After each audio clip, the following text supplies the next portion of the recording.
Hi, I'm Mike from 1A Auto. We've been selling auto parts for over 30 years.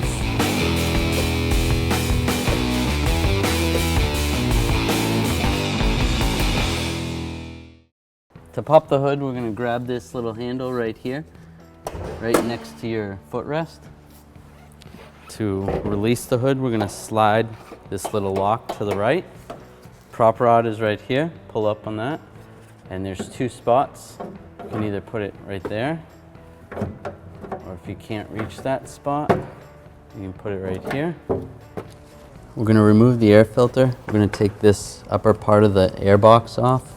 We're going to use an 8mm socket, an extension, and a ratchet. You also could use a Phillips head screwdriver, but generally it's easier to use a socket and a ratchet. We'll take this bolt out. And it is a caged bolt, so it'll stay with the box. And there's a bolt right here. Take this bolt out. That's loose. And there's two more up top here. One right here and one right here. Once those are loose, the top part of the box will lift up. You can pull the air filter out.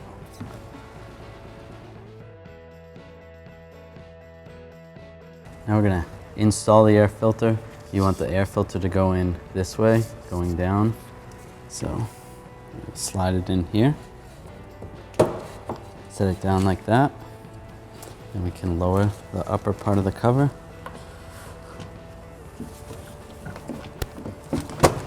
Make sure it's set down in there, and then we'll start tightening up the bolts. Just gonna get them all snug down, and then I'm gonna just tighten them up a little bit once they're all in there. Sometimes it's a little easier with a screwdriver to tighten them down, because then you can push. Now I can snug them all up.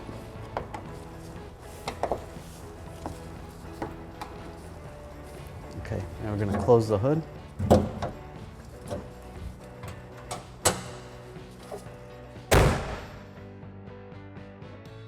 Thanks for watching. Visit us at 1aauto.com for quality auto parts, fast and free shipping, and the best customer service in the industry.